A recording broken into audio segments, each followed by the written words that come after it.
कैसे हो बच्चों। तो विलियन लेसन आपका खत्म होने की तरफ बढ़ रहा है।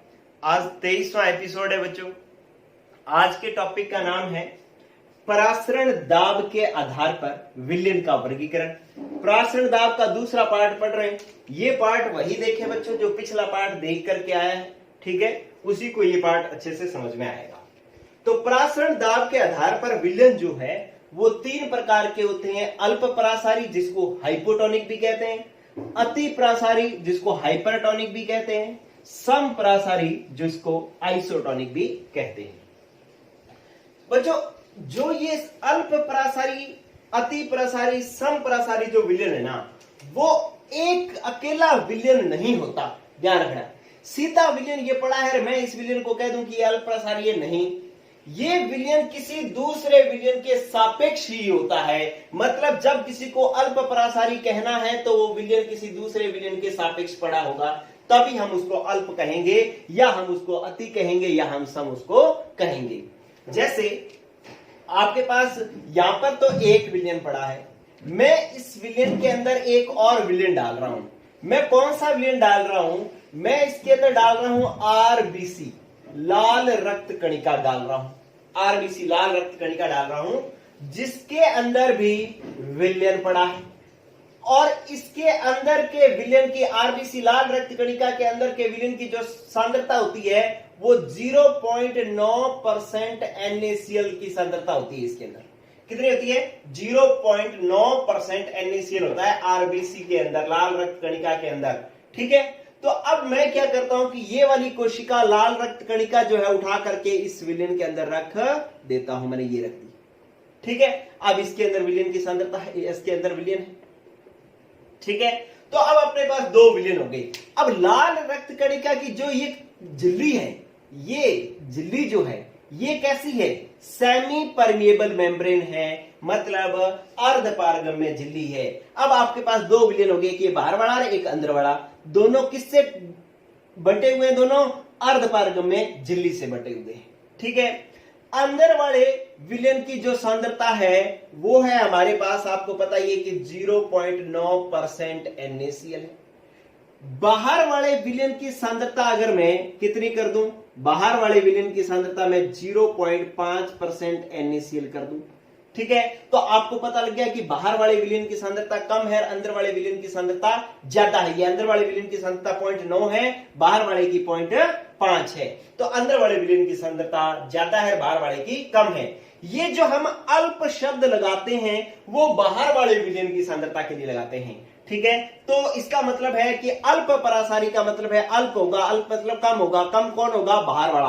तो बाहर वाले विलियन की सांद्रता कम है, ठीक है। और आपको पता है जिसकी सांद्रता कम होती है उसका परासरण दाब भी कम होता है। तो मैं यहां पर यह भी कह सकता हूं कि इसका परासरण दाब पाई भी जो है वो क्या है? कम है। किससे? अंदर वाले से। अंदर वाले विलियन की सांद्रता ज्यादा है तो इसका परासरण दाब भी क्या है? ज्यादा है, ठीक है। तो अब अपने पास परिभाषा बन गई। क्या बन गई परिभाषा? अल्प परासारी विलियन कौन सा होता है? कि यदि किसी विलियन का परासरण दाब इसके सापेक्ष दूसरे विलियन के परासरण दाब से कम हो तो इसे अल्प परासारी विलियन कहते हैं। समझ में आ रही है बात बच्चों? क्या कि किसी विलियन का परासरण दाब, पाई क्या है? परासरण दाब है, कि किसी विलियन का परासरण दाब इसके सापेक्ष पड़े दूसरे विलियन के परासरण दाब से कम हो तो इसे हम अल्प परासारी विलियन कहते हैं। तो ये बात हमें समझ में आ गई। इसकी परिभाषा लिख रहा हूं कि यदि किसी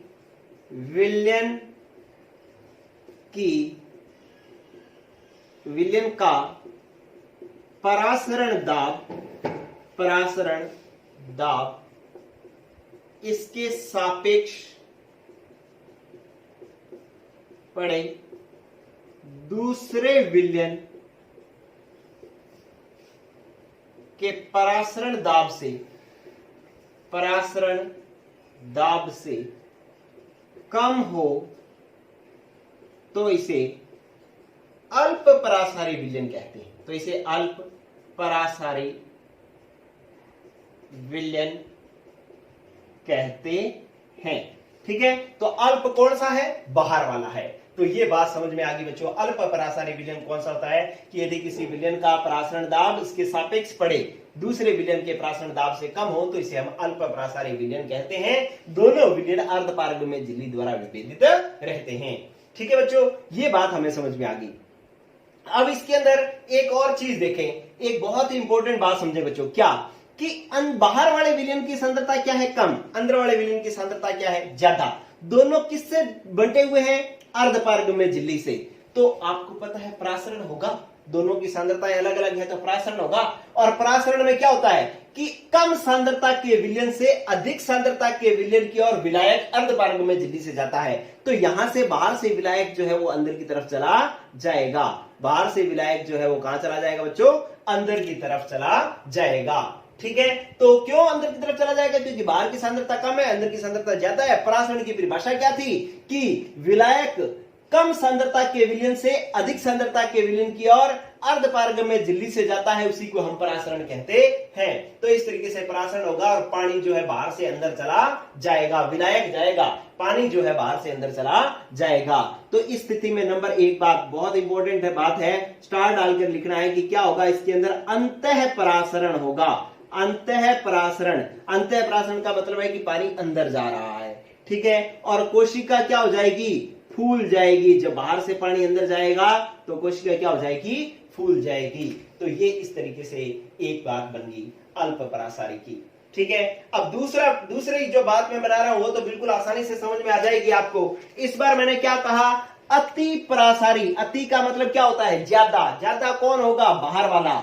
ठीक है, क्योंकि अति अल्प शब्द किसके लिए लगा रहे हैं, हम बाहर वाले विलयन के लिए लगा रहे हैं। तो अंदर वाला विलयन के अंदर, इसके अंदर भी हमने यूं कोशिका रख दी, इसके अंदर विलयन है और इस विलयन की सांद्रता कितनी है बच्चों, बताओ कितनी है, इसकी है आरबीसी है तो इसकी होगी 0.9% NaCl है इसके अंदर। और बाहर वाला अति प्रसारी है, अति प्रसारी का मतलब है इसकी सांद्रता ज्यादा होगी, तो मैं इसको कर देता हूं 1% NaCl। तो बाहर वाला 1 है, ये 0.9 है, तो बाहर वाले विलयन की सांद्रता क्या होगी, ज्यादा। बाहर वाले विलयन की सांद्रता ज्यादा होगी तो बाहर वाले विलयन का परासरण दाब भी क्या होगा, ज्यादा। अंदर वाले विलयन की सांद्रता कम है तो इसका परासरण दाब भी क्या होगा, कम। ठीक है, तो आप परिभाषा बन गई क्या कि अति परासारी विलयन कौन सा होता है कि यदि किसी विलयन का परासरण दाब इसके सापेक्ष पड़े दूसरे विलयन के परासरण दाब से ज्यादा हो तो उसको हम अति परासारी विलयन कहते हैं। तो इस तरीके से हम अति परासारी विलयन की परिभाषा भी समझ गए। इसी के आधार पर आप इस अति परासारी की परिभाषा भी लिख सकते हैं। अति परासारी अधिक होगा परासारी परासरण दाब किसका, बाहर वाले विलयन का। ठीक है, आप बाहर वाले विलयन के लिए कह रहे हैं ये सब। चलो, अब क्या है कि बाहर वाले विलयन की सांद्रता ज्यादा है, अंदर वाले विलयन की सांद्रता कम है। परासरण क्या कहता है, परासरण कहता है कि विलायक कम सांद्रता से अधिक सांद्रता की ओर जाता है, कम सांद्रता से अधिक सांद्रता की ओर जाता है तो विलायक कहां चला जाएगा, बाहर चला जाएगा। इस तरीके से बाहर निकल जाएगा। ठीक है, तो बाहर निकल जाएगा तो कौन सी प्रक्रिया होगी, बाह्य परासरण होगा। कौन क्या होगा, बाह्य परासरण होगा।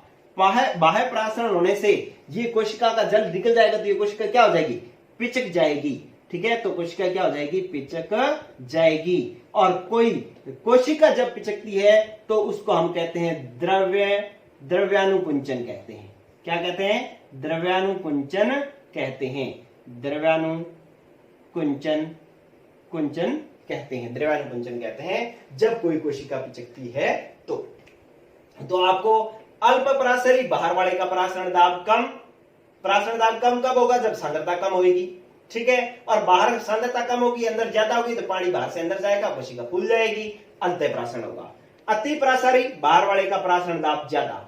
परासरण दाब ज्यादा कब होगा, जब सांद्रता ज्यादा होगी। सांद्रता बाहर ज्यादा होगी तो अंदर सांद्रता कम, विलायक बाहर आ जाएगा परासरण के कारण, कोशिका पिचक जाएगी, इसको द्रव्यानुकुंचन कहते हैं। चलो, अब आपके पास तीसरा विलयन आ गया है समप्रासारी। समप्रासारी में क्या होगा, आपको नाम से समझ में आ रहा है कि समान परासरण दाब। समान परासरण दाब कब होगा, जब दोनों की सांद्रताएं बराबर होगी। ठीक है, किन दोनों की, एक मैंने इसके अंदर फिर लाल रक्त कोशिका रख दी है, ये मैंने रख दी लाल रक्त कोशिका। इसकी सांद्रता कितनी है बच्चों, कितनी है इसकी सांद्रता, 0.9% NaCl, 0.9% NaCl। ठीक है, और अंदर वाले विलयन की सांद्रता 0.9 है, तो बाहर वाले की विलयन की सांद्रता कितनी होगी? 0.9% NaCl ही होगी। क्यों? क्योंकि हमने कैसा बनाना है? समपरासारी। समपरासारी का मतलब परासरण दाब समान। परासरण दाब समान कब होगा? जब सांद्रताएं समान होंगी। ठीक है, तो इसका पाई जितना होगा उतना ही पाई इसका होगा। पाई जो है दोनों का क्या है बच्चों? समान है। पाई मतलब परासरण दाब दोनों का समान है। ठीक है, तो समपरासारी विलयन किसे कहते हैं? कि जब किसी विलयन का परासरण दाब इसके सापेक्ष दूसरे विलयन के परासरण दाब के समान हो तो इसे हम समपरासारी विलयन कहते हैं। और समपरासारी विलयन में क्या होगा कि जब दोनों की सांद्रताएं बराबर है ना, तो ऐसी स्थिति में जब सांद्रताएं बराबर होगी तो ना तो बाहर से कोई विलायक अंदर जाएगा ना अंदर से बाहर जाएगा। इसका मतलब इस स्थिति में परासरण की क्रिया नहीं होगी। परासरण की क्रिया नहीं होगी। तो ये बात होगी समपरासारी विलयन की। तो ये तीनों प्रकार आपने पढ़ लिए बच्चों। आपने इसमें बेसिक जो एक आधार है इसका वो क्या है कि ये जो सम अतिपरासारी, अल्पपरासारी और समपरासारी विलयन है वो अकेला विलयन नहीं होता, वो दूसरे के सापेक्ष होता है। अगर दूसरे से इसका परासरण दाब कम तो अल्पपरासारी, दूसरे से इसका परासरण दाब ज्यादा तो अतिपरासारी, यदि दूसरे से इसका परासरण दाब समान तो समपरासारी। ठीक है, तो इस तरीके से ये अपने सीख सकते हैं। 12th बोर्ड का ये एक बहुत ही इंपॉर्टेंट क्वेश्चन इसके अंदर आता है। प्रश्न लिखा होता है क्या होता है जब, प्रश्न क्या होता है? क्या होता है जब लाल रक्त कणिका को 0.5% NaCl के विलयन में रखा जाता है। दूसरा लिखा जाता है बी कि जब लाल रक्त कणिका को 1% NaCl के विलयन में रखा जाता है, और जब लाल रक्त कणिका को 0.9% NaCl के विलयन में रखा जाता है। ठीक है, तो पहले में तो आप क्या कहोगे कि जब इसको 0.5 वाले में रखा जाओगे तो अल्पपरासारी विलयन बन जाएगा, जो कोशिका के अंदर चला जाएगा पानी, कोशिका फूल जाएगी, मतलब अंतःपरासरण होगा और कोशिका फूल जाएगी। और जब इसको 1% वाले में रखोगे तो ये अतिप्रसारी विलयन बन जाएगा, और अतिप्रसारी विलयन में बाह्य प्रसारण होता है, और बाह्य प्रसारण होने से कोशिका पिचक जाएगी, द्रव्यानुबंचन होगा। और जब इसको 0.9% के विलयन में रखेंगे तो ना अंतःपरासरण होगा ना बाह्य प्रसारण होगा, इसमें कोशिका पर कोई प्रभाव नहीं पड़ेगा। तो ये आपका आंसर होगा, जैसे मैंने लिखा ऐसे ही लिख सकते हो।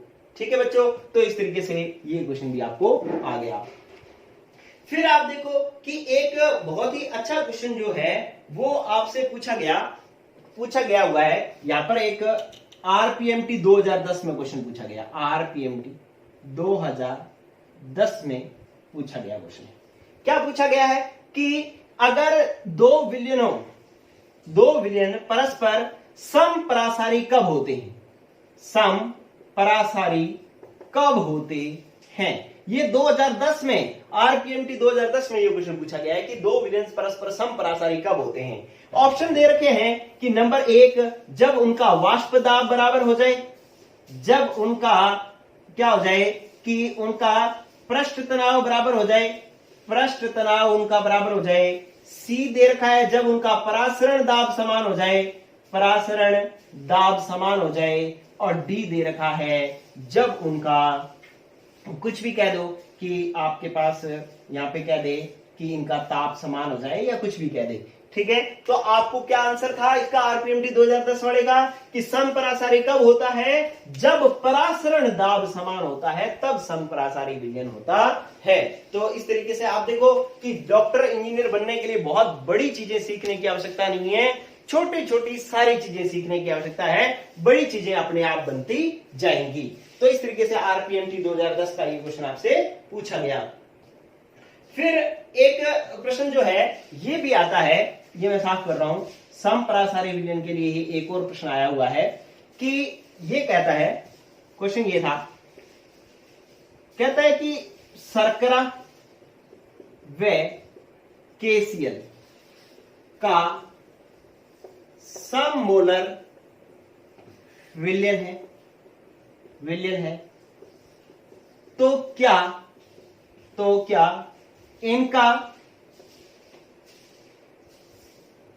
क्या ये परस्पर समपरासारी विलयन होंगे? समपरासारी विलयन होंगे, ये क्वेश्चन आ रखा है। देखो कहता है कि यदि शर्करा और KCl का विलयन सम मोलर विलयन हो, सम मोलर का मतलब है कि दोनों की मोलरताएं क्या हो, समान हो, तो क्या ये दोनों विलयन परस्पर समपरासारी होंगे? तो आंसर आपको देना होगा, आंसर आएगा आपका नहीं। आंसर क्या आएगा? नहीं। क्यों? क्योंकि समान मोलरता है लेकिन इसके अंदर परासरण दाब समान नहीं है, क्योंकि समपरासारी कब होता है? जब सांद्रताएं समान होना जरूरी नहीं है। क्या होना जरूरी है? परासरण दाब समान होना जरूरी है।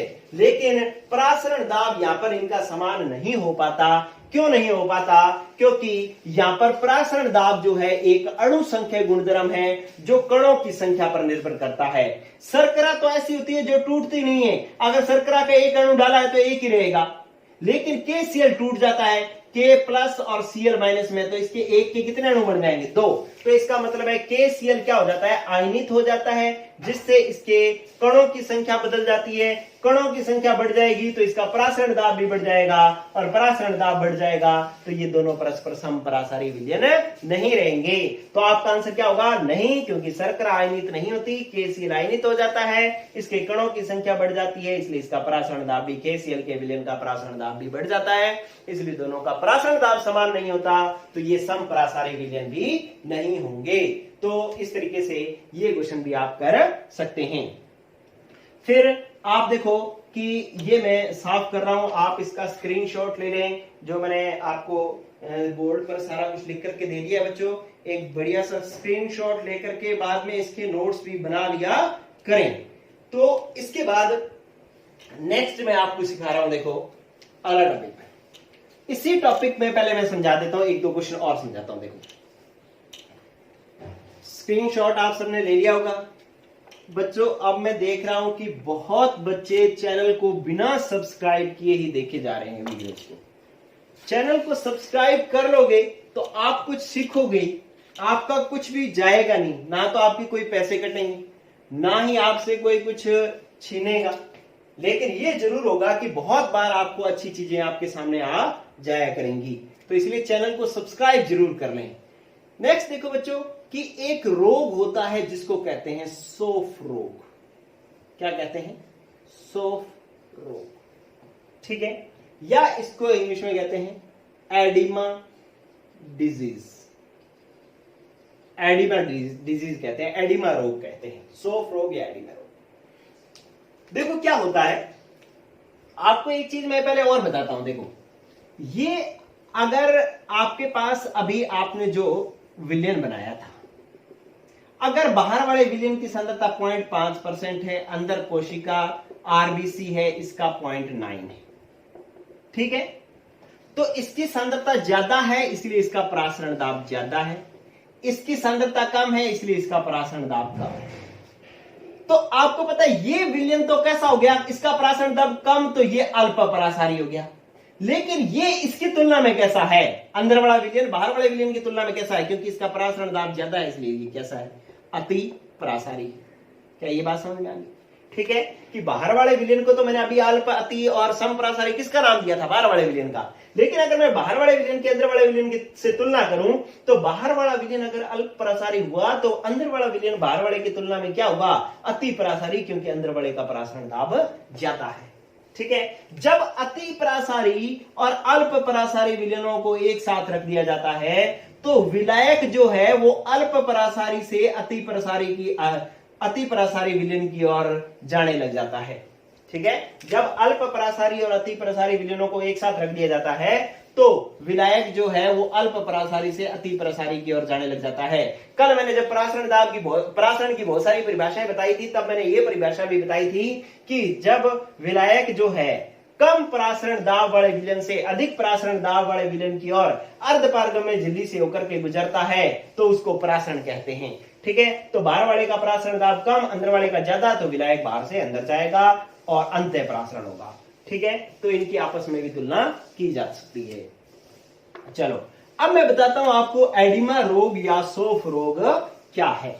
देखो एडिमा रोग या सोफ रोग क्या है, मैंने यहां पर एक आपके सामने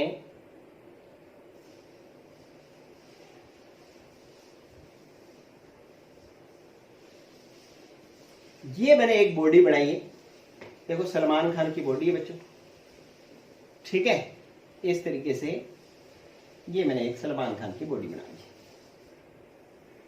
ये ठीक है। अब इसके अंदर क्या है कि इसकी जो शरीर होता है, हमारा शरीर जो होता है वो आपको पता है कोशिकाओं से मिलकर बना होता है। किससे मिलकर बना होता है? कोशिकाओं से मिलकर बना होता है। तो ये इसके अंदर कोशिकाएं पड़ी, ठीक है। अब इन कोशिकाओं में यहां पर जो बीच में जगह जो खाली पड़ी है इसको हम क्या कहते हैं? अंतराकोशिकीय स्थान। अंतराकोशिकीय स्थान, जो मतलब कोशिकाओं के बीच में जो खाली जगह रहती है उसको अंतराकोशिकीय स्थान कहते हैं, ठीक है। ये हमारे पास कोशिकाएं हैं। अब क्या है, ये सलमान खान की बॉडी है और सलमान खान को ये आदत है कि ये खाने में अपना जब खाना खाता है तो उसमें नमक ज्यादा खाता है। नमक क्या करता है बच्चों? ज्यादा खाता है, ठीक है। तो नमक ज्यादा खाएगा तो यहां पर जो इस अंतराकोशिकीय स्थानों में विलयन जो होगा उसमें नमक की प्रतिशतता ज्यादा होगी, नमक की सांद्रता क्या होगी? ज्यादा। तो मतलब यहां सांद्रता क्या है? ज्यादा। इन कोशिकाओं के अंदर सांद्रता क्या रहेगी? कम। अंदर क्या रहेगी? सांद्रता कम, और बाहर सांद्रता क्या होगी? ज्यादा, ठीक है। तो आपको पता है कि परासरण में विलयन कम सांद्रता वाले विलयन से अधिक सांद्रता के विलयन की ओर विलायक जाता है। तो इन कोशिकाओं से जल निकल करके यहां आ जाता है। जल निकल करके कहा जाता है? बाहर आ जाता है, अंतरकोशिकीय स्थानों में आ जाता है। ये बाह्य परासरण हो जाता है। समझ में आ रहा है कैसे? कि कोशिकाओं के अंदर तो सांद्रता रहेगी कम और अंतराकोशिकीय स्थानों में सांद्रता होगी ज्यादा। तो परासरण में क्या होता है कि विलायक कम सांद्रता के विलयन से अधिक सांद्रता के विलयन की ओर अर्धपारगम्य झिल्ली से होकर के गुजरता है। ये इसकी झिल्ली जो है वो अर्धपारगम्य है, तो यहां से जल निकल करके इधर चला जाएगा। तो कोशिकाओं से तो जल निकल जाएगा, लेकिन अंतरकोशिकीय स्थानों में जल जो है बढ़ जाएगा। तो अंतरकोशिकीय स्थानों में जल धारण जो है वो क्या हो जाएगा? जल धारण बढ़ जाएगा, ठीक है। इससे दर्द होगा और इस रोग को हम सोफ रोग कहते हैं, ठीक है। तो आपको सोफ रोग समझ में आ गया कि जब वे व्यक्ति जो अपने खाने में ज्यादा नमक खाते हैं उनके अंतराकोशिकीय स्थानों में जल धारण बढ़ जाता है, जिससे उसको दर्द होता है। इसी रोग को हम सोफ रोग या एडिमा रोग कहते हैं, ठीक है। तो ये ज्यादा नमक खाएगा तो यहाँ सांद्रता बढ़ जाएगी, इसलिए जल जो है यहाँ से बाहर निकल जाएगा। ये देखो बच्चों, इतना बढ़िया टॉपिक आपको समझ में आ गया, सोफ रोग या एडिमा रोग। चलो आप नेक्स्ट आइए बच्चों। नेक्स्ट क्या है कि आपके पास एक और रोग है कि आपके पास एक प्रश्न है, मैं यहीं पे करवा देता हूं, एडिमा रोग कर देता हूं साफ। चलो यहीं पे समझाता हूं। इधर देखो, प्रश्न ये कहता है कि आपके पास जब गले में सूजन हो तो नमक के गरारे करने की सलाह दी जाती है। गरारे करने की सलाह दी जाती है, क्यों? नमक के गरारे करने की सलाह दी जाती है क्यों? अगर गले में सूजन हो जाए तो नमक के गरारे करने की सलाह दी जाती है, क्यों? देखो गला क्या है आपके पास, ये मान लो ये किसी व्यक्ति का गला है, यूं मैं बना रहा हूं, ये गला है, ये गला है, ठीक है। और गले में क्या हो रखी है? सूजन हो रखी है। गले में सूजन क्यों हो रखी है? क्योंकि इसकी कोशिकाओं के अंदर कोई ऐसा तरल भर गया है जिससे ये गला सूज गया है, ठीक है, ये गला सूज गया है। अब क्या होगा कि नमक के गरारे करने की सलाह दी जा रही है, क्यों?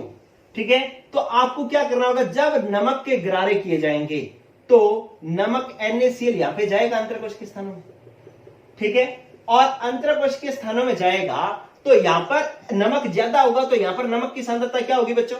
ज्यादा होगी।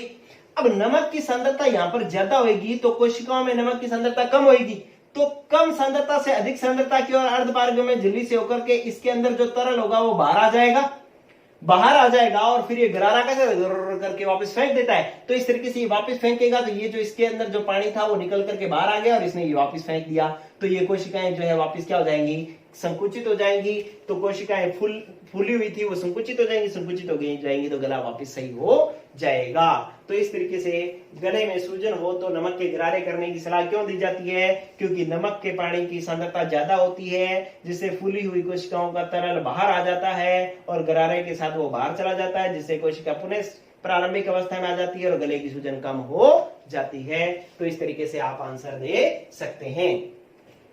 चलो बच्चों, ये बहुत ही अच्छे अच्छे क्वेश्चंस जो है 12th बोर्ड के आपके चल रहे हैं, साथ ही साथ जो मैं कंपटीशन के क्वेश्चन हैं वो भी साथ के साथ बताते जा रहा हूं। लेकिन एक न्यूमेरिकल की क्लास जिसके अंदर सारे न्यूमेरिकल करवाए जाएंगे और कंपटीशन के न्यूमेरिकल करवाए जाएंगे, वो एक और एपिसोड प्रासन दाब का मैं आपको करवाऊंगा।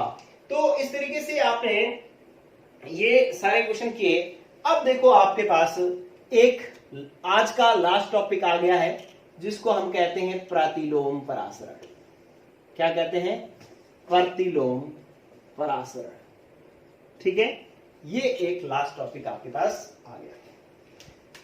देखो क्या कहता है प्रतिलोम परासरण। आपने यू आकार की नली बनाई,